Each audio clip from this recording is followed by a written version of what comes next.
Console online. HPG connection online. Educational module online. All systems nominal. Hello, class, and welcome to On the Origin of Battlemex podcast. I am your host, Brent Stewart. My co-hosts today are, I'm Chandler. And I'm Derek. and today we are not talking about a specific machine. We actually have one of the authors of the novel, the lore that we all adore and love. We have Craig Reed Jr. here because we're going to be talking about his upcoming book. And if you are unfamiliar, well, I suggest you fix that because he has written some absolutely great short stories, too many to list. And he is also the author of several full novels, Icons of War being one, and Elements of Treason trilogy being another. And the upcoming one is the one we're going to talk about. I'm happy to be here. As I said, it's a pleasure to have you. Yeah, and of course, you are here to talk about your upcoming novel, In the Shadow of the Dragon. Yep. Okay. I'll sum this up without giving away any spoilers. Takes place in Draconis Combine. Years 3150. Yori Kurita is celebrating her ascension to the throne. But while that is going on, a civilian guidance corps detective named Russell Blaylock is called to a murder scene. And from there, starts out as a simple murder investigation, quickly accelerates into political intrigue and a threat against the coordinator. Isn't that how it always goes? Yep. Suddenly, the coordinator is threatened. So it starts with some pretty small stakes for the detective and rapidly escalates, is what you're saying. Victim has connections to the palace directly, but Yuri decides that to leave the case with the detectives instead of turning it over to the ISF because he doesn't trust the ISF. And as the story goes on, he realizes that the detectives are going to need more resources. So she opens up a little used office directly under the coordinator called the Office of Special Investigations. It's not a permanent office, but it's never been thrown away. It's always been kept in kind of a stasis. Mm-hmm. A bureaucratic limbo, if you will. Whenever a coordinator feels that there's something that needs investigating, and he either doesn't think the ISF effectively or doesn't trust him to do the job, they open up the office, they staff it with a few detectives, and basically these detectives have carte blanche because they work directly for the coordinator. Mm-hmm. He's the only one to tell them to stop. And as the case goes on, Russell Blaylock finds himself up to his neck in political intrigue, and he's got to try and solve the murder and try not to get killed in the process. That does tend to be a bit of a problem. Yes. It's definitely one of those solve the murder while trying not to get murdered kind of things. Solve the murder while not becoming a new murder case. Yeah.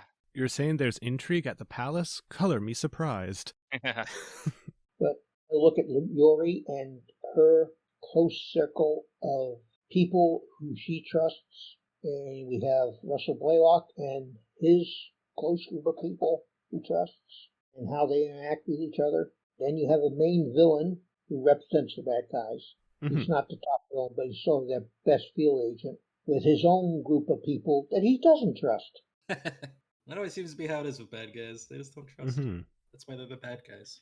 So is now trying to solve the case, which suddenly starts getting deeper and deeper and deeper, political intrigue and complications. But Yuri has her own problems because she's finally in a position to break the shackles that Toranaga has on her.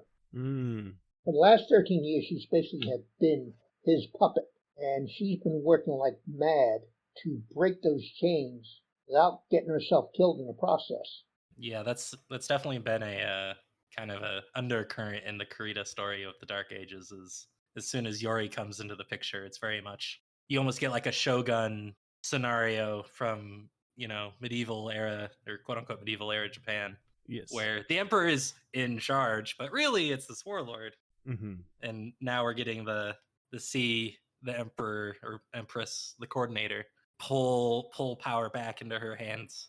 Yuri feels that she can start off as being an heir coordinatorship. She is the granddaughter of Franklin Sakamoto from the Beltec cartoon series, Yes. who happens to be the child of Theodore Kurita, which is where the bloodline comes in. Mm-hmm. For the first 11, 12 years of her life, she was living as Yuri Sakamoto, a planet far from Luthien, with no idea or care about her background. All of a sudden, Toranaga shows up, takes the family, and starts training Yuri as a Kurita. So he ends up being coordinator, and she's gotten to the point to say, did not want this job as coordinator. I was railroaded into this, but since I'm here, I'm going to do the best job I can, which means first thing I do is get out from Toranaga and rule without his approval. And this story shows some of that intrigue. That sounds really interesting. So she's really stepping into her full role as the coordinator now, is what you're saying. So does this take place before Damocles' sanction or like during the same period of time? I mentioned earlier that it was originally set in 3151. I moved it to 50. Now, the thing is about this story, I wrote it, I was writing it blind. Ah, None of these novels had come out yet. I don't think they were. This was not a commissioned novel to begin with. okay. Just me taking an idea and running with it, or writing with it, I should say. And I finally finished it. And I sent it to John. I said, John, can you use this? And I think it came out left field because he wasn't expecting it. Well, we went back. We added a few things, made some adjustments like the timeline. Mm-hmm. He asked that I include the 5 pillars in the plot, so I had to go back and write them in, and a few other changes. And then finally, it's coming out tomorrow. Like I said, I wrote it blind. It wasn't anything I was on. Didn't have a deadline for it. It was just me just writing because I felt there was a story there. It was just a matter of me finding it, and well, I found it. Okay. Now, when you say it comes out tomorrow, we are recording on the 14th, so it's coming out on the 15th of July, 2024. That is what I've been told. And so if it is the hot release coming up on Gen Con, which of course Yep, is coming up I've in a been little told bit. that too. Yeah. So It's got some great art, at least the art that is on Sarna to show it off, and everything you say is sounding great, so I look forward to reading it. the scene is in the book. You have Shiro squaring off against Nodachi. Mm-hmm. Nice. Definitely 2 fan favorites for the Combine, just from different eras. Mm-hmm. Like I say, it's a mystery that turns into a political thriller, and there is mech combat in it in a couple of places, and there's also a lot of personal combat. Nice. Mm-hmm. Because it's the Dracon's Combine, and you see the warriors carrying katanas, so Yeah. I mean, you got to have a little samurai in your Draconis Combine novel, right? I took the opportunity to tie in the Shadow Dragon to a short story I'd done called A Matter of Honor, which was about a boy who was adopted into a samurai family and who grew up in the family. And through tragedy, he ends up becoming head of the family. Mm-hmm. And that character is the great grandfather of Yuri's senior military aide. Oh. So if you read Matter of Honor, you see the great grandfather, and in Shadow Dragon, you see the great grandson. Oh, cool. I like that. I mean, that's one of the strengths I feel about the BattleTech universe is, yes, you have those dynastic families, but they're not monoliths, and the Cretans are there and have stayed because they are supported by these other families, and if you can follow them and they get their own stories, which isn't just we support the coordinator. There's actual meat on those bones in every faction. Well, it's very similar because, like in Damocles' Sanction, you get the 2 Sortek siblings, Mm-hmm. who are, I think, the great grandchildren, if I remember right, of Adrian Sortek from the original Warrior trilogy earlier, through the Mm-hmm. earlier timeline, and you get to see his great grandchildren and them still playing a role in like House Davian. Mm-hmm. So it is kind of cool to see those where you see these last names that just keep popping up, and you're like, wait a minute, I know you. Yeah, and in addition, when the combat manual for House Curry comes out, and there'll be one that's for 3050, and there'll be a supplement for 3051 to bring it up to the old clan era. I wrote the beginning fiction for the supplement, and that supplement ties both Matter of Honor and Shadow Dragon together. Nice. Oh, cool. You get to see a little bit of the character, the great grandfather, beginning the story, and you see the great grandson through his early life to the point where he has a major change in his life, which I won't go into, but because that would be it'll be spoilers. obvious. Yeah, it'll be obvious once you read the description of the character. Well, it sounds like you really enjoy kind of taking those characters who are in the peripheral and fleshing them out, or those systems that are in the peripherals. Because as I mentioned before we started, and also at the beginning, you wrote Icons of War, and I really liked that book because you got to explore the dark castes in the clans, which are always kind of referenced to and alluded to, but never really fleshed out or explored, because they're always just kind of over there.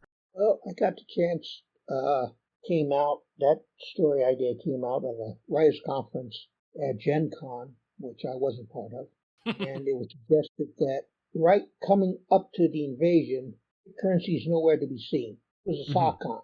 No one knew what happened to him. Anastasia was SOCON, but no one saw where Garrett had gone. Yeah. They didn't have the body, so he's still alive, shrug? Yeah. So someone suggested that the reason why Garrett has dropped out of sight is because he has been sent to get McKenna's pride. The job was to get the McKenna's pride from the clan homeworlds to the Spear where Garrett could go pick it up. And John Helfers asked me how, if I could do it, how many words I would need, and I said 20,000 foolishly because I hadn't really looked at the situation. It wasn't until I really sat down and read through all the information that I realized that the earliest that the McKenna's pride could be stolen would be 3076. The Steel Vipers had been annihilated. At the same time, I couldn't see Vlad sending a team on a year-long trip in 3075, 76 to steal the ship because it was going to be a mess. So I tried to write it from the viewpoint that Ed had decided that when the wolves left and homeworlds, take everything. But they left the Kerenskys, they were going to take them separately. So while the Kerensky brothers' blood legacies were being removed, there would be a small team that would go up to McKenna's Pride and steal Alexander Kerensky's body. And then they would all get out on the same jump ship. But then the realization that, like I said, I couldn't steal the ship until 5 years later. So I had the original mission fail, and they had to spend 5 years replanning, waiting for the chance to steal the body. Led into the Dark Case, which led to Santika, and the Free Guilds. Free Guilds were mentioned, I think, in the Clan Jade Falcon source book, but otherwise were a blank slate. I took them and I made them basically the mortar between the books of the clans. If you need extra technicians for a project, you didn't want to bring them in from somewhere else, would hire a free guild, apply to technicians, and once those technicians were done, they went back to the guild. Which totally makes sense, at least for my contextualization of the clans, because they're very minimalist, very streamlined, and so having that kind of mobile or omni workforce, if you will, makes sense. You need something shipped somewhere and you didn't have the ships for it, hire a free guild. Yeah. Now, there are free guilds in the Spear. It's not talked about, but you'd have to think they would have to be because there's a lot of cargo being moved, and they don't want to disrupt the lines back home. Which probably have a lot of free guilds in the Spear along with the clans, because they haven't been mentioned. Yeah, because I think they get mentioned in Empire Alone. One of the characters, I believe, is Free Guild. Yeah. But again, we get very little of what exactly is the Free Guild. we get mostly, they exist. Yeah, it's kind of they exist, and it's like, okay, cool. Like, who are they? Yeah. We get a lot of information from the Wolf Dragoons novel after Yeah, Hour of the Wolf, but it seems like is that a lot of that base concept was formed by Icons of War and then expanded upon.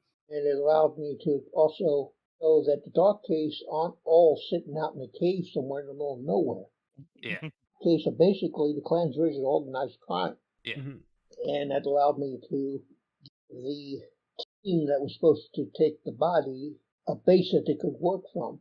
And then they finally got their chance. They went up, they were going to remove the body and jump on a drop ship and head for the jump ship that's waiting for them. Only find out that the body's too well encased Mhm. in its coffin, and they don't have the time because the ground forces are being alerted that something's going on. Mhm. So, in a kind of panic, they decide to steal the ship. Then you have that long-running battle out to the edge of the system, and what they call the running jump. Mhm. I really had to go around with Ray Miller on that. He's the guy that handles science. He's a fact checker for the fact checker team. Mhm. It's only something that can be done with warships because the only ones that have thrusters that allow them to move around in any significant way. Yeah. Your jump ships don't just have enough thrusters to keep them in place. Mhm. Yeah. They really can't move around. But warships can. Yeah. The way I thought about it is the jump ships have just enough power in their thrusters or drives to, theoretically keep orbit at a pirate point and stay on top of it. And that's pushing it. That's pushing it. But warships have to be able to move places. Yeah. Mhm. Yeah. Warships go in system. Dropships or jump Warships- ships don't. Dropships do. Warships have to go do warship things, like be angry. So we had to go around. We had to figure out whether or not the ship gets some momentum when it makes a jump, and the answer is no, it doesn't. It has to have momentum when it goes to the jump, but the jump sold momentum out. So when they come out the other side, they're just floating. Mhm. They don't have any momentum left, and allowed for a tactical escape because they were being pursued so closely that they couldn't stop, make the jump. They had to jump while they were away. I thought it was a nice little addition to the lore. Yeah. Oh, definitely. I mean, also a bunch of the community is very much into the tactics and the maneuvers, and so getting to see something new is always exciting. Yeah, Craig and I had to work out how a like that of a suit would, and I think it comes off as being a very, very good piece of the novel. Mm-hmm. Yeah.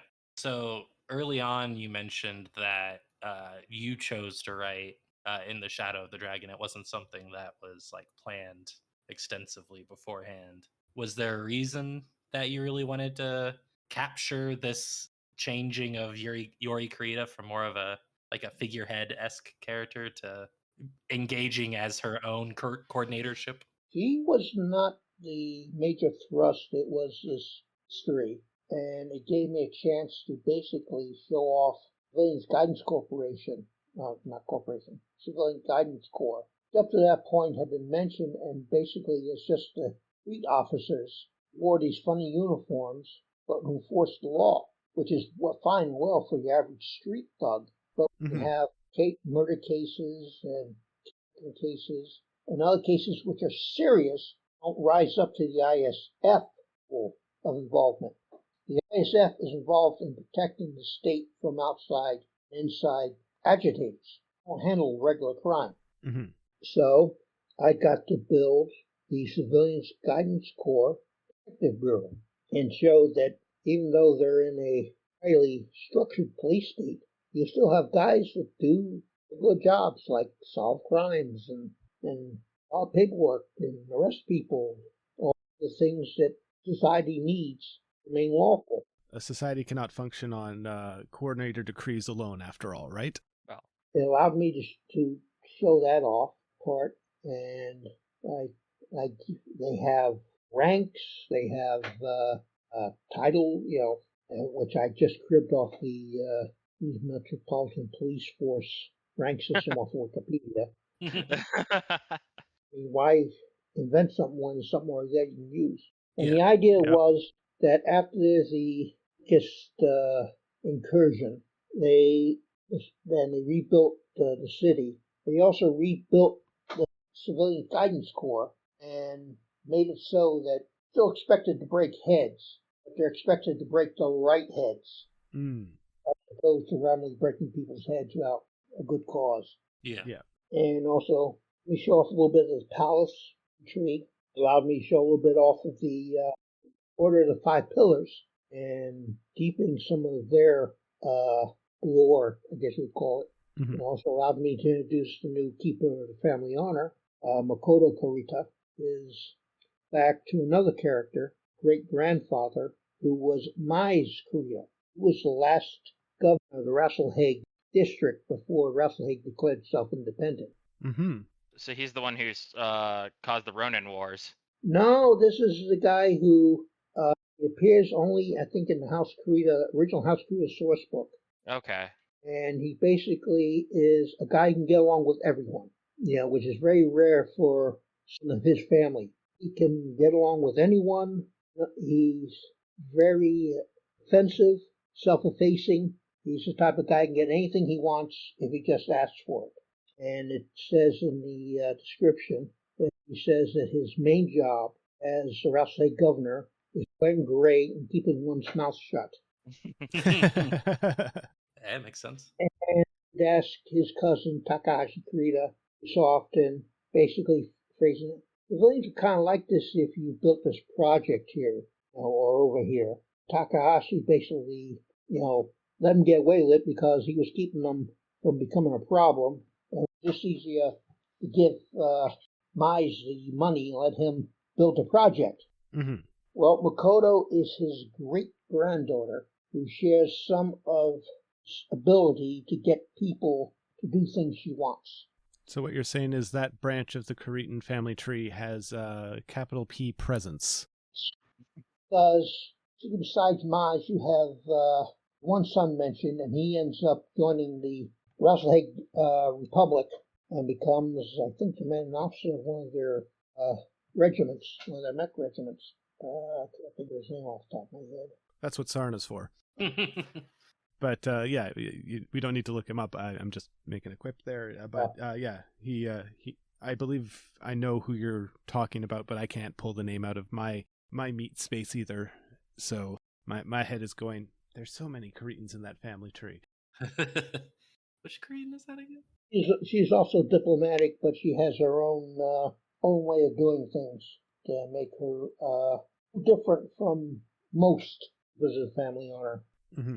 For one thing, she's an expert with the naginata, talking the polearm, not the mech. Yeah. And when things are not going well between Naga and Yori Kurita, she's the one that goes between the two of them. She acts as a go-between. Yeah, helps keep the peace. Mm-hmm. A mediator, if you will. Yeah. Well, you have, like I said, you have the Blaylock trying to solve the murder. You got the ISF trying to hone in. Have the Order of Five Pillars involved. Have the bad guys trying to stop Russell Blaylock from solving the mystery. And have Yuri make sure that he does solve the mystery. You've got a lot of conflicting intentions going back and forth. Mm-hmm. Everybody's got an angle kind of thing. Yeah.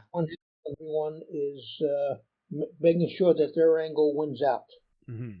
In true Kuritan fashion. Yeah. Yep. But of course, at the end of the day, someone's angle has to lose. And, well, seeing as Yori Kurita is still around, I do believe that it is probably hers. I mean, the throne of the Draconis Combine is a zero-sum game, after all. Yeah. There is no second prize. You are either the coordinator or you are not. Well, it doesn't go. She doesn't breeze through it. Well, that wouldn't be a compelling book if she did, now would it? In fact, very few people get to breeze through this one. They keep running into problems. So that's how it allowed me to.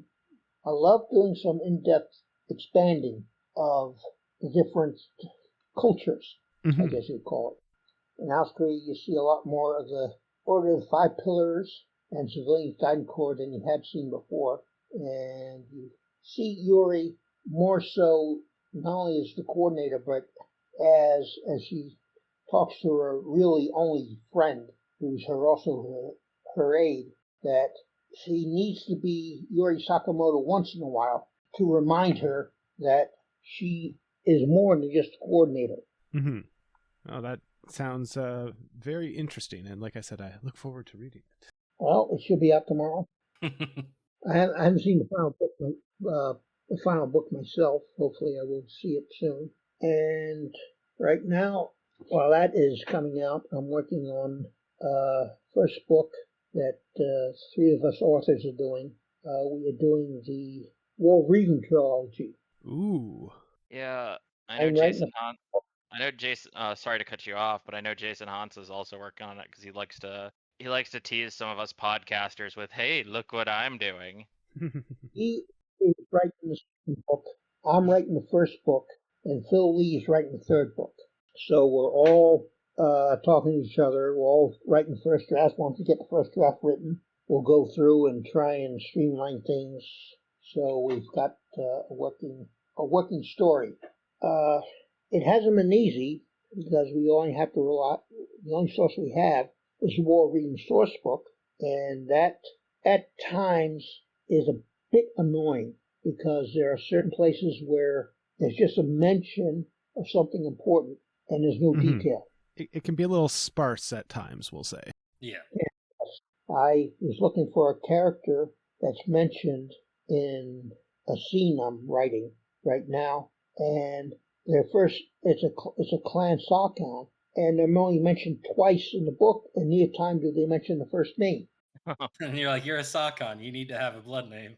Yeah, well, that just means you get to write their first name, right? Did that, and it's because there's a lot going on. It's a War Reading source book is very dense. It's cramming a lot of battles and other things into a book of maybe see, I just happen to have it up for reference.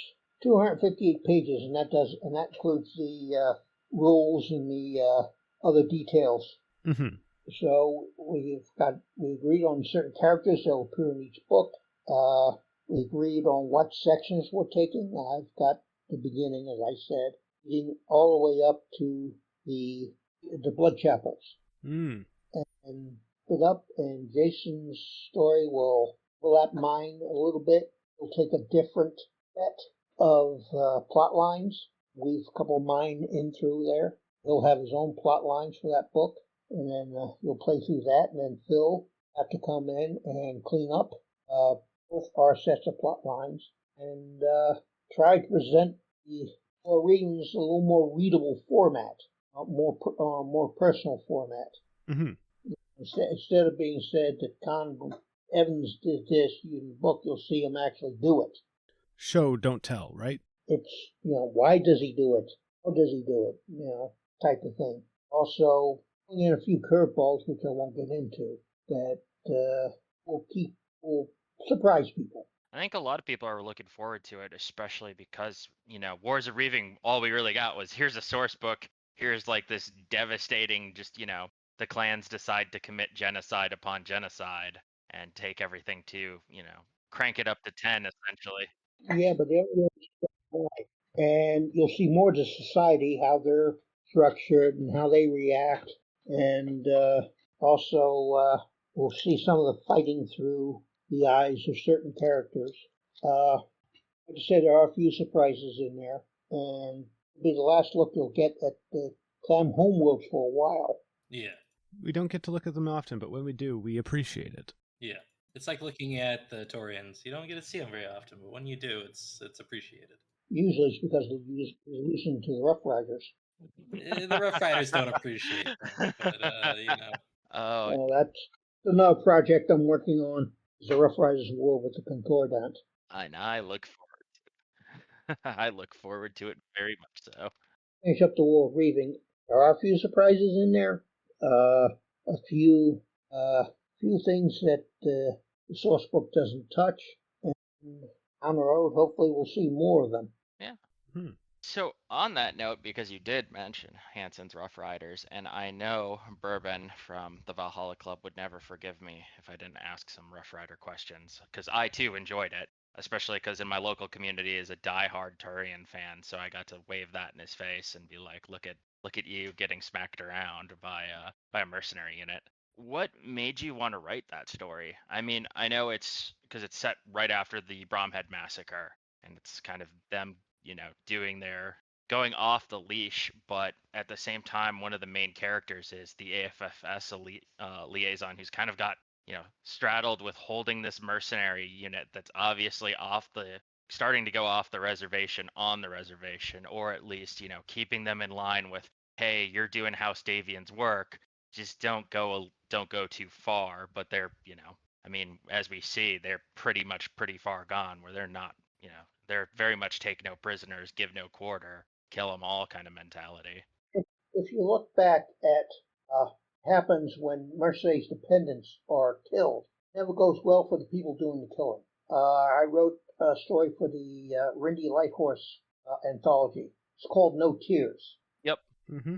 It's about 2 battalions of the Rindy Light Horse whose dependents are killed by the planetary governor, Korean planet they're leaving. They've enacted their buyout clause, their escape clause, because this is right after the Kantari massacre. Yep. So they basically enacted their escape clause. They're leaving, but 2 battalions dependents are being held. Then they're executed, and the 2 battalions turn around back to the planet and proceed to wipe out the government, the militia, to the point where the planet doesn't even exist on today's map. If you look for it on today's map, you won't find it. Normally that's because of the jihad, but here we are. Yeah, it appears, I think, between first and second succession wars. Then you had Dragoons and their alliance with Joshua Mark Civil War. Yeah, on Delos, I think it is. Yeah. Few of the Wolf's Dragoons' dependents, including Jamie's brother, and executes them. And the result is you have the birth of the Black Widows Company. Yep. And then finally, you have the I think 21st Century Lancers, is it? Yeah, where their dependents are held captive on Gibson by the word of Blake. I think, forget who And it then was who after wrote it. release, and after the dependents are released, the 21st Solomon Gibson and proceeds to remind Widow Blake that they did not like the idea of their dependents being held hostage in very strong terms. And you come to the Rough Rider, and is probably the most extreme example, because for most of Jihad, it was basically the Rough Riders having a private war with the Concordant, and did a lot of damage to Concordant. If you go through and read all the little bits and pieces in Jihad source books, All the vignettes. they destroyed I think at least 3 EF line units. They estimated 2 mercenary units working for the Concordant, and they suborned a 3rd mercenary unit and presumed to bring the numbers up.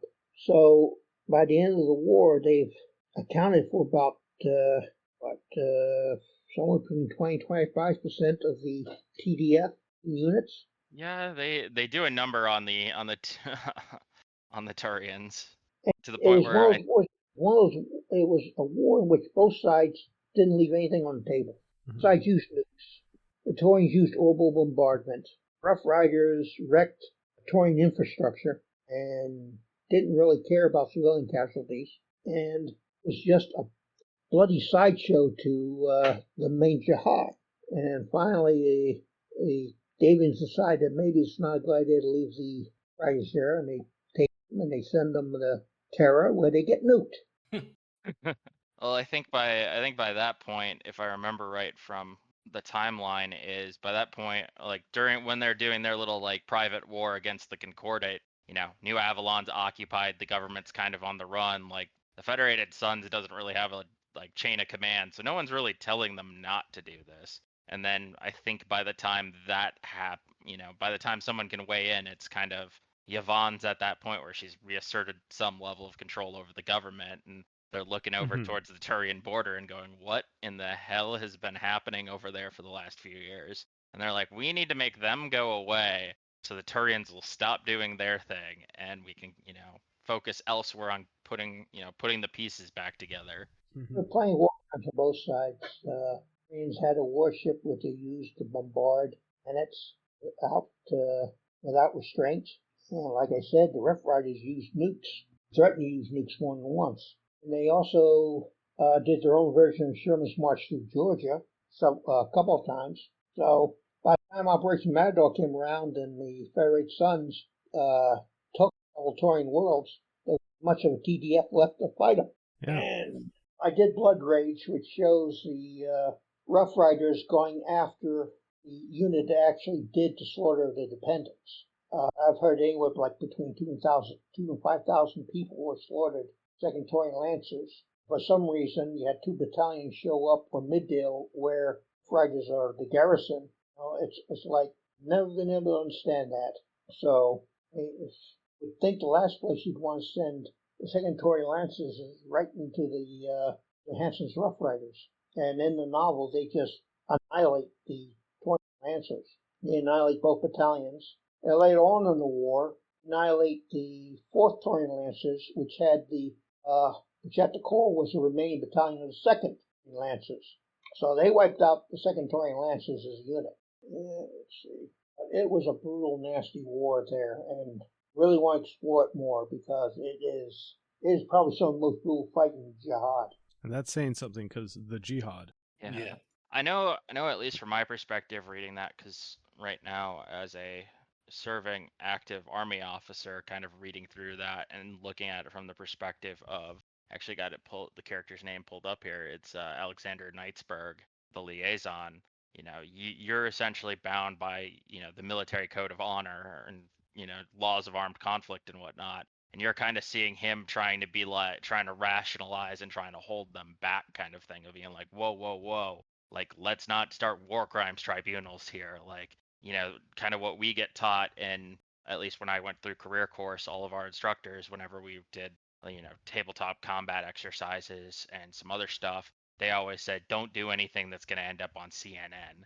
And the Turians in that definitely did a lot of things that would end up on CNN. um, that would be the 24-hour news cycle for the next like 2 weeks as more and more came out. But I know reading that, I definitely empathized with that character because he's basically rocking a hard place of trying to hold these back, and then you're looking at Wolfgang Hansen, who has no interest in showing any level of humanity towards anyone, because rightfully he's angry and pissed off because I think, what was it, I know it is his wife, and I think several of his children were killed in it.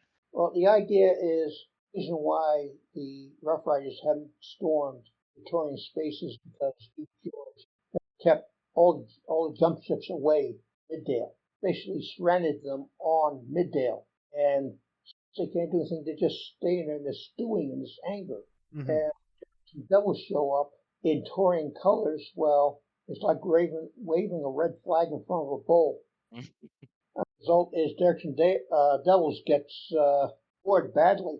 The reason why they weren't annihilated is because the EMI team attached, the Rough Riders, talked to a couple of survivors and realized that they weren't Taurians but pirates. And of course, when the real Taurians show up, like Nightbird knows that he can't stop them. Mhm. He's numbered, listen to him, and he can't do anything about it. Best he can do is try to mitigate as much damage as possible. And it turns out he can't do that much. I mean, imagine every member of the infantry unit and their families are slaughtered, and the people who did the slaughtering are coming to where you are, and you realize you're not going to have much control over those troops. No matter how hard you try, these guys are not going to be thinking of anything but killing every single one of the enemy. Mhm. And I always thought that some of the things that the Taurians did seemed to be kind of stupid, like sending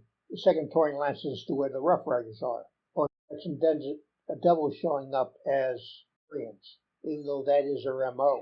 So it allowed me to introduce the word Blake into the equation. And it allowed me to lay some groundwork for hopefully what be more fiction about this war because it is such an incredibly brutal war. They said both sides are using nukes. Neither side is asking for quarter, and neither side's giving quarter. You have orbital bombardments. Occasionally have the word of Blake popping in the planet, destroying garrison, and then moving on. And then you have the Anther getting destroyed by a meteorite swarm. Yeah. And it was just clear to me that Wood Blake was behind a lot of this stuff. The only thing they didn't count on was running into a mercenary unit that was holding such a big grudge that there was nothing they could do about stopping them. Yeah. And then from the House Davian perspective is they just kind of, hey, let's just focus them in a direction and just let them go that way. Kind of Let 'em seems do their thing. Yeah. Mm-hmm. Arm in the right direction and hope that you won't get hit by the backblast. Yeah. Direct the chaos as much as possible. And Especially when they become. Oh, sorry. I'll continue. I was gonna say, especially when they become a nuclear armed mercenary company with a grudge. Yeah, they are not afraid to use nukes. If they could use nukes, they'd use nukes on every single Torian planet and just turn them all into glass, and that would be the best outcome as far as they're concerned. It's the amount of hate that you don't see in the other instances. Mm-hmm. I mean, the Iranian Light Horse, after they finish wiping out the government on Sendai, cry, don't hold on to the anger afterwards. Yeah. Yeah, they kind of just leave and say we're done. Like it's over, we're done. We proved our point. Same thing with Wolf Dragoons. Same thing with 21st Century Lancers. Once it's done, over. For the Rough Riders, they hung on to that anger for 7 or 8 years. And even though they had such a big turnover, there was enough of the old group pass that anger on to the newer recruits. And both sides were fighting angry. This is best way to start. Well, it's very much kind of like the Wayne Waco situation with Wolf's Dragoons. Is kind of along that line. Is you have basically people taking death oaths essentially of hey we're gonna kill them all, and the newer guys coming in just are like all right cool like let's This is part of orientation, right? Yeah, this is part of orientation, right? And they're just like yeah sure why not swear your blood oath, get in your mech and let's kill these people. And they're like cool. This was in the orientation, right? Yeah, this is what we're doing, right? And they're like, yeah. Whether you like it or not. And if you don't like it, there's the door. Yeah. Well, the fact that the Rough Riders, I don't think anyone left voluntarily. They were in deep. Basically, all the Ray Sons, Liai Sun could do was just hang on and hope that they didn't get slaughtered. I mean, the other thing is I think one of my local guys said it. We were having a conversation about like essentially like the Pleiades cluster and like the occupation of it by the Turians and kind of that border region. And he's like, it's it's kind of funny as the Turians claim these areas as their own, but yet the people that live there haven't either lived under the Concordate in several hundred years. So as far as they're concerned, they're Davian citizens. Or they've never lived under the Concordate because they've, never been there. And then when, somebody comes cruising along saying, hey, you're part of the Turian, the Concordate now after we nuke your cities from orbit, they're not exactly feeling too happy about these supposed liberators who've just shown up. And I'm sure people like Hansen's Rough Riders could find plenty of people that are more than willing to, come fight and kick them off your lawn. It's funny because even though the Concordate hangs on to the Pleiades clusters, they lose about half a dozen of their planets that were mainstay concordant planets there. They only lost planets, so they also several of their units also got pretty well up. Yeah, they did not have a good time with Operation Matador. Yeah, they lose the battle, or they lose the war to win the battle. Yeah, I think they'd run out of nukes by then. So yeah, that was commissioned. Now they told me I had to write about a mercenary unit, Joe's Hanson Rough Riders, because of the situation, and away I went. Mm-hmm. And well, the Icons of War, I was given a basic idea. The 3 Elements of Treason novels are, were from the Tamar Rising source book. Yeah.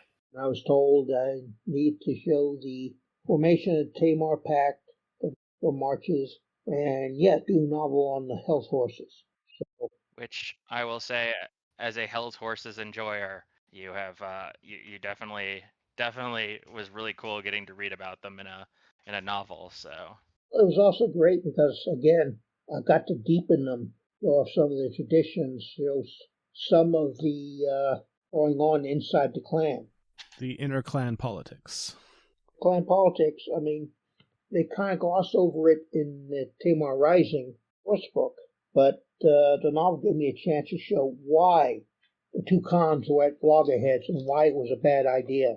And I was given the character Peacock and told him that I had to play him up.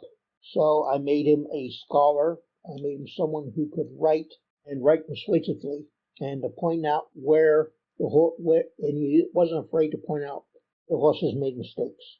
so I think so. I will say this, Craig.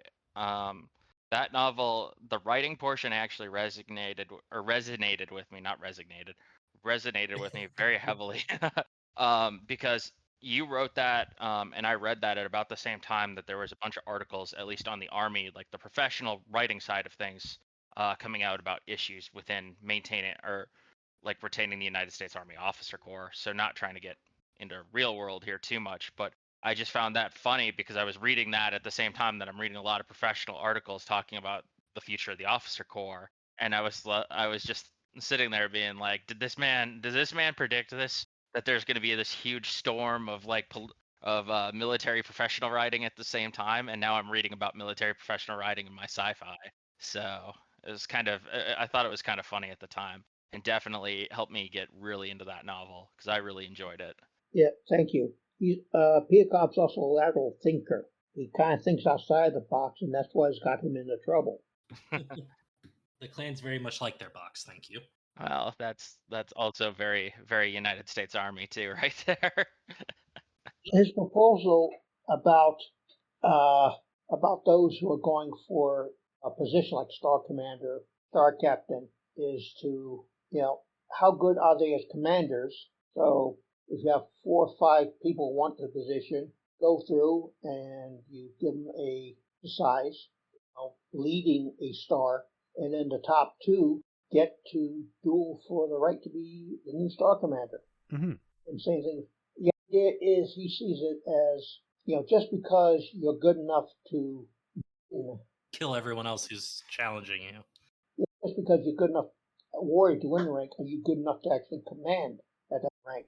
Turns out being a warrior and being a commander is not one-to-one for transferable skills.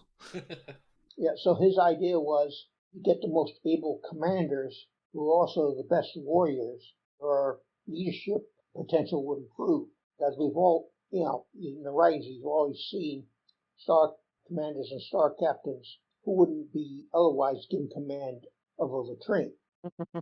Yeah, let alone other mech units. Yeah. And he keeps coming up with his suggestions like that, and other things like scouting. A forward scouting unit that land on a planet and do the recon work first instead of showing up with a batch call and going from there. He likes. I'll say he likes. He keeps challenging the way that the Hell's Forces do things because he sees them as being too static. All the other clans in the Sphere have adapted in some way or another. With the Ghost Bears, they've become close to the civilians. So there's a unity there. Mm-hmm. Jade Falcons, they just go around destroying planets, killing people when they feel like it. Yeah, they amped up the terror campaign aspect. Yeah, which is another thing. It's the Mongol doctrine. And he was very critical, and Peacock's very critical about what Malvina did. He felt that was not what a warrior should be doing. I think most people agree with him on that point. Yeah. But he's also, I would say he's a thinker, he's a writer, and he likes thinking outside of the box, which has gotten him into trouble. But after Folk Usara becomes Khan, he actually goes through the papers and starts instituting small things, small suggestions that Cobb has written about, such as having warriors go around and inspecting the conditions and the readiness of different units and things like that. So he is having an effect on the held horses, because held horses, for the most part, isolate themselves. They don't really deal with civilians. As far as they're concerned, as long as civilians say, "Okay, you're the boss," they leave They them don't really alone. care what's going on. Yeah. And Peter feels that's a mistake. And it was fun writing Sachiko Ravenwater, who's the clan lore master, who is a warrior who's been around for so long. She's outlasted several cons and saw cons. She's like, I want to say late 80s, early 90s. I mean, she is really up there. Yeah, for a clan, that's up there. Yeah, but she's still sharp as a tack, and she's also smart enough to realize that the two cons that the Hell Horses have are just going to tear the clan apart. So Peter is her solution to that. Yeah. And she's basically been grooming him to become Khan one day. Give him the opportunities, but not handing him anything. Yeah. Mm-hmm. So he's getting a chance to do things like the branding and getting the blood name, but he's doing it all himself. Yeah, she'll point him in the right direction, but he still has to, earn his stripes. Yeah, show him where the door is. He's still got to unlock it and walk through it. Exactly. And there's one scene in which the Hell's Horses cons meet Ulrich. And a lot of that dialogue is, I think it's from Sideboard, one of the source books. And I incorporated that into the scene, but I also had it from Peter's point of view, and he's seeing what's happening, and he knows that it's going to put the horses into trouble. And it's fun watching Sachio berate the two cons like they're misbehaving children. Yeah. But I want to do more Peter Cobb because I want to see him grow as a character. Right now he's a Star Colonel and leading the first Horde cluster, and I'm working on a novel proposal that would take his story further and hopefully get him on his way to being Khan. He knows that sooner or later the wolves and the rest of the clans are going to come after the horses, because the horses have basically refused to recognize Ulrich Ward as Ilkhan, which is a big no-no. So he is trying to work as hard as he can to be in a position that when the day comes, he can do something about it. He sees the storm coming and is trying to prep his clan as much as possible. Because he knows that sooner or later, unless the horses bend the knee to terror, sooner or later the horses are going to be in trouble. Right now, Oller can't do anything because he's still consolidating power. The bears are in disarray right now. Falcons don't exist as much, and with the exception of the snow ravens, who don't have a border with the horses, and the diamond sharks or sea foxes are in there making deals with everyone. So right now, the horses are safe. And then from there, I had to include the Battle of Sudin from their point of view, from the horses' point of view. Yeah. Which was fun because Byron Young did the same battle from the Falcons' point of view. So you read both novels, you see the entire battle from each side's point of view. Mm-hmm. So, I had what was in the book, and I had to expand it and make it a rough battle so you could see how the horses could have lost it. And it came down to basically the Khan losing his nerve, which led to folk challenging him and winning and becoming the new Khan, which led to the election of the new Sarkhan. Now that allowed me to show a little bit of the horses' customs in what I call the sundering and gathering, I think it is. Basically, instead of putting your hand up to vote, you move to one side of the room or the other side of the room, depending what your vote is. Mm-hmm. And it's to reflect the fact that horses, when they're on land, there's a big herd, and they're on land, they can support more than one herd. Few of the younger females will take part of the herd and form their own herd and move off to another area. But if there's two herds and the grazing's not that great, they'll join together and become one big herd and share the resources. Mm-hmm. So when they have a vote, like voting for Sarkhan, If you want this person, you go to the right side of the room. If you want the other person, you go to the left side of the room. If you don't want either, you stay in the middle. And then once the vote is over, the sides come back together to become one again. And it's stuff like that that allowed me to show how the horses are unique from the bears and the wolves and the other clans. Mm-hmm. As I mentioned, I like seeing all of that little inner minutia of all of the factions, and so the fact that you're able to put that onto paper is just great in my books. Well, that is one of the hardest things about writing for Battletech is because you've got so many different societies. Mm-hmm. You know, even though the clans on the face of it are the same, they each have idiosyncrasies that are their own. For example, the Glasdorfians drinking Necrosia and having seekers. Yeah. Looking for old relics, as opposed to the Ghost Bears, who have a very family-oriented clan. And Jade Falcons and Smoke Jaguars a little more harsh in their way of doing things. So Elements of Treason Honor allowed me to show more of the Hell's Horses and why they were just more than angry guys who like to use combined arms. Yeah, so many people look at them and say, yeah, they use combined arms, but it's like everyone Yes, has and? moved past that at this point. Like it's rare to see forces not doing that at this point. And it's like, well, we need to get more of the cultural difference at this point. It's good to see it. Mm-hmm.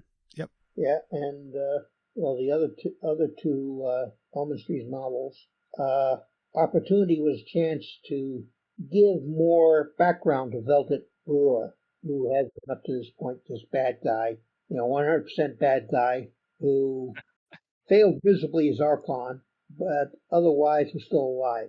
And it allowed me to deepen his background because I couldn't find any evidence he had been married. So, I mean, his niece has been acting as hostess, which implies he's not married. Mm-hmm. So, by going to Melissa, he reconnects with his past. And the woman who he loved but couldn't marry because of political considerations. Mm-hmm. And it makes you wonder what would have happened had he married this woman. Would he have been a muscle twirling bad guy, or would he have been a royal duke of Hesperus, or would he have been a better Archon? Yeah. The Battletech universe is very full and very interesting, and that is before we go down the what if rabbit holes, right? And there's a million of them. Oh yeah, and he finds out he has a daughter, which I don't think is a spoiler. No, that happens pretty early in the book. Mm-hmm. He at the end he reached what could have been, but now he has to live in what is. So it was fun giving him depth. And I've heard people say that well, they always hated him, but now they realize he's a little more of a complex character than what they saw before. Yeah, that's very much my feelings on it. Like before, I was a really, really big fan of that 4-book series at the end of the Dark Age novels where he gets introduced and he does his thing, and you're like, Mm-hmm. he's a dick. He just shows up. He's like, yes, I will become Archon, and you're like, okay. And then you see him in the Elements of Treason book, and you're like, he actually is more than a sheet of paper. There's another There's a person here, not just a dimension caricature. here, yeah. And it's like I might not like him, but I respect him as a character now, as opposed to him just being like, yeah, whatever, Yeah, haha, bad Archon. Yeah. That's the great thing about Battletech. There is no characters that's 100% white or 100% dark. They're all various shades of gray depending on who you talk to. Hans Davian comes off the Most Federated Sun citizens as being 90% white, but outside of that, he's like 40% or 60% dark. So really, It's how gray are you? Yeah. Yeah. I mean, I will say I think Con Hazen is one of the ones we can definitely put on the all evil category. I can't really think of anything redeeming of her. Well, you have them once in a while, but for the most part, it's all various shades of gray. Mm-hmm. She's one of those characters that you're like, yeah, she's quote unquote evil, but you see why she is the way she is, and you're like, if she just didn't have this happen to you, you would have been an okay person. Mm-hmm. Or okay-er anyway. We understand how she got to that very, very dark Yeah. place. That doesn't forgive that she revels in that very, very dark place. Yeah, she likes hanging around that dark place. Yeah. And then, for elements of treason duty, all you knew about from the source book is that Sarah Regis declared, herself the new leader of Arcturus and proceeds to put together a new Tamar pack, which makes, on face of it, makes sound like she's ambitious and she went out there solely to become the new leader of Arcturus. Yeah. But in the novel, she gets out there expecting to be able to bring Arcturus back into the Lyran the Commonwealth. Yeah. Back to the fold, only find out that they don't want to come back. And she's in a position where she can't leave because most of her unit are Arcturians. Remember, she's got survivors of 2 Arcturian units that were destroyed earlier, folded into her unit. Mm-hmm. So she's got a higher percentage Arcturians than what she would have otherwise. And she also sees that the government is ineffective and the Duke is a complete idiot. And Duke would admit he is a complete idiot. It's refreshing when they're self-aware like that. Yeah. Yeah. It's nice. It's nice. So she takes over, not because she wants to, but out of necessity. And she quickly realizes that there's other planets out there that are just hanging out there all alone. So she decides to bring them into the fold and establish a new Tamar pack. Mm-hmm. Some still have Falcon forces on the planet, so she has to fight for some. Others don't have much of a garrison, so they basically say, okay, no problem. You want us to join? Fine. You want to subsidize our defense? Sure. So she has so by the end of the novel, she has this nice little state that I don't know what's going to happen, but last I heard, trying to think who it is, once the head of the Lyran Commonwealth Armed Forces, Reinhard, is it? Roderick. Yeah, Roderick Steiner. He's supposed to come out and talk. Have a quick chat with the neighbor. Because it's turning out that she's establishing a buffer state between the Lyran Commonwealth and the Hell Forces of Ghost Bears. And it wasn't like she wanted to be a traitor, it's just that she saw a need for order. But right now, the Commonwealth is in no shape to take back these worlds. Yeah. She's forming basically a buffer state between the Commonwealth and any other danger out there. Mm-hmm. Say, if the Scorpions ever decide to show up? Well, different direction. Yeah. Little out of the way, but you know what I'm saying. Maybe trial for the Archon's throne, but they've got their own state to run. Mm-hmm. Yeah. But I dare say there are Scorpions wandering all over the place. In fact, Indeed. one of them managed to find the cockpit of Kerensky's Orion, tried for it, won it, and took it back to, as far as I know, took it back to the Scorpion Empire. Yeah. I mean, not only is it Kerensky's Orion, but it's also Theodore's. Yes, Theodore's, but Kerensky's would get Bigger top name billing. that they're concerned with. Yeah. Yeah, no, totally fair. What I'm saying is it's got some pedigree. Yeah. Yeah, well, I sometimes wonder if maybe Francis Nord was actually from the Goliath Scorpions because he would fit right in with them. Oh. Because he and Scorpions like collecting old things. It's certainly been alluded to a little bit, but I think we're supposed to be hearing more about that in the fabled Wolf's Dragoons formation novel. Mm-hmm. Yeah. According to Lauren, him and Michael still writing it, but Lauren had tragedy earlier in the year. Yeah. So that I can see that knocking him for a loop, and everything else, with the Kickstarter and the other, with the conventions coming up, Mm-hmm. the middle of convention season, and that takes up a lot of time. Yeah. Well, I keep saying they're close to finishing it, but I don't know when they'll finish it. Hopefully. Knowing Hopefully Lauren, they soon. probably finish a draft and then they get another cool idea and stuff it in there and get the draft done, and another cool idea comes up.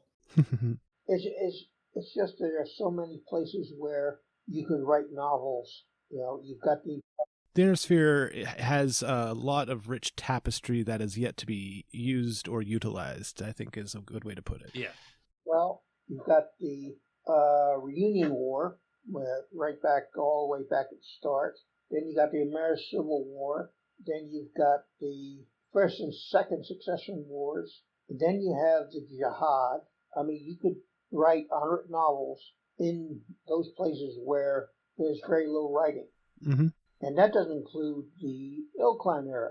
Now, the focus for the writing is on the Ill Clan era because for the first time since Catalyst got the license, they are not beholden to what has been written before. It's exciting. They had to work their way through the Dark Ages, and now they're into the Ill Clan era. It's a fresh era. They don't have to worry about contradicting somebody else's previous writings, and they can go to town. That's where all the focus for the fiction is. Now, hopefully, this War of Reaving trilogy will ignite interest in going back to some of these eras that don't have a lot of fiction written about them and start filling them in. I don't know how that will go. That's up to John. But I'm hoping that the War of Reaving trilogy will help ignite people's interest in these past eras that don't have a lot of fiction written about them. Because there's plenty of places where you can write a novel in fresh territory and you don't have to worry about stepping on someone else's fiction. Mm-hmm. Of course, you have the upcoming fiction, Shadow Dragon them all. Mm-hmm. I think I may be wrong. It's Micah Salavella is writing Voidbreaker. Yeah, that's been mentioned. And Tucker Harwell, and I do not know what's going on beyond that. I know there's novels being written, but we don't do a lot of talking about that. So when I wrote in Shadow Dragon, I didn't talk to anyone else about it. And I think Phil Lee is writing another Free Wills novel. Yeah, I think we have the sequel to Hunting Season that Hunting Season, Letter of the Law. Yeah, as well as the third War Reaving book. Yeah. Mm-hmm. But right now, my main focus is finishing off this War Reavings first draft of the War Reavings novel. Then once Jason and Phil have finished their versions, I think the four of us three and John, will sit down, go through, and decide what needs to go, what needs to stay. What can be worked, what plot lines can be worked all the way through book 1, 2, and maybe 3. Mm-hmm. But as I've seen the saying is, first draft is shoveling sand in the sandbox so I can build sandcastles. Yeah, which makes sense. Or you can't edit a blank page. Yeah. Very true. So right now, as I look at my War of Reaving novel, it's up to at this moment about a little less than 90,000 words. Ooh. And I basically just have a couple up chapters left, and then I get to write about the Battle for the Blood Chapels. Nice. Very good. Will be the climax of my novel, and I don't know offhand what the climax of Jason's novel will be, but Phil's, of course, is going to be I think the annihilation of the Steel Vipers. Makes sense. Indeed. After that, I don't know. Right now, there are no official plans to do anything else with Clan Homeworlds. There have been a couple ideas batted around, but they're not anywhere near. Set in stone, yeah. Mm-hmm. They're kind of, why do we do this? Why do we do that? Still very much in the brainstorming stage of where to go with them. Yeah, and we don't know when we'll get around to them again. Mm-hmm. Right now, the focus is on the Old Clan era, getting the novels and stories out for them. Which makes sense. Absolutely. Once we got more than a few novels going, they may want back at that. I don't know. A lot of fiction floating around. I will say that. That's never a bad thing. Exactly. How it's put out or when it's put out, I don't know. We do have a bunch of writers now. Biggest problem has been lack of writers. Yeah, that's definitely what it's been feeling like being an outsider looking in is there's so many directions that need to be explored, but there's only so many people and people hours to go. Mm-hmm. Back in the day, you had Blaine Pardoe, you had Michael Stackpole, you had Robert Charette, you had Victor Milan, you had Lauren Coleman, and you had others all contributing novels. Now, some have passed on, Others have gone on to their own projects, like Michael Stackpole, Mm-hmm. and others, like Lauren, are busy with their jobs. Yeah. Because there are only so many hours in the day. Yeah. So you got a few Battle Corps veterans like myself. John's bringing in new talent like Michael Savella and Brian Young. I don't know who else. Young novels from Jennifer Brochek. And Schmeisel will kick in a new Great Death Legion novel every so often. It's that's one of the great things about Shrapnel. It allows us to find new writers. And Shrapnel is a proving ground. Mm-hmm. You can write a Battletech story well enough to get published, and if you can keep repeating that, that's what will get your foot in the door. Hear that, all you aspiring writers and listeners? Mm-hmm. Keep submitting stories to Shrapnel if you want. I had over 30 stories between Battle Corps and Shrapnel before I got Cons of War. I had proven myself that I could write Battletech stories. Hmm. And once Icon of War came out and people liked it, more writing came my way, such as the Elements of Treason. As I said in Shadow Dragon, is kind of an anomaly because I wrote that completely on my own, without direction from John. And I turned in the first draft, and it was from there it was shaped into what it is now. Now I'm putting together proposals to, I hope we'll see light of day. I've got a couple of sequels in mind for Elements, Trees, and Honor, and the other one for In the Shadow of the Dragon. And hopefully I can get them approved once I finish writing the pitch. But I'm going to give some advice on how to write for Shrapnel. The best advice I can give is you write small. Write about a small group of characters. Write about situations which affect them but don't affect the universe as a whole. And you write, you keep the small and simple. Street level, if you will. Level, yes. Now, I did not use an established character until I wrote 13, I think it was. Story 13, I think, was the first I wrote that had a canon character that wasn't mine in it. That was a cameo by Steiner Davian to the end. And since then, I use canon characters sparingly if I need them for certain things. Like, example, 3 White Roses I wrote. Alexander Davian was one of the characters, but it was necessary because it was his story about escaping from Varney's control and basically setting up the Davian Civil War. Mm-hmm. Yeah. But for the most part, I use my own characters. And you got to show that you can write your own characters before they'll let you write someone else's characters. That makes sense. And when I also say small, not try to jam your regimental combat team size mercenary into the story. It's not going to fly. Mm-hmm. Get away with a ragtag mercenary company. You can build up on it like Brian Young's doing the Fox Patrol, but you're not going to get away with a major, a large size unit. Yeah. Mm-hmm. So if you write about an independent lance, you write well, that's going to get Phil's attention more than if you try to write a major story about the Regimental Combat Team going down and saving Trina Steiner-Davian from the clutches of Victor Steiner-Davian, for example. Mm-hmm. These stories are too short for major events will affect the universe, will affect your characters, but much further than that. Another example is the Lance Killer, which was my first story. It was about a small lance that had been put together, and they had a fight with another lance during the FedCom Civil War. The result of the action didn't change the overall situation any. The stakes were there for the characters. The stakes were important for them, not for higher ups. Mm-hmm. And our tip is look for little holes in the source books. That's where this came from. It came from a paragraph in the FedCom source book that I took for the background, and I added a few characters, mixed it all together, and that's where the Lance Killer came from. Same thing with another one called The Promise, which is mentioning how some of the POWs, Davian POWs, had not returned, had not been turned over to the Federated Sons. That story is about a prison camp.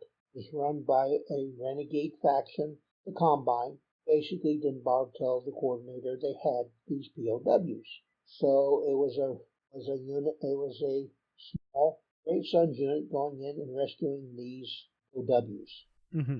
So you look for small holes that you can fit your story in. It's not going to affect the overall story, but it will affect your characters. Yeah.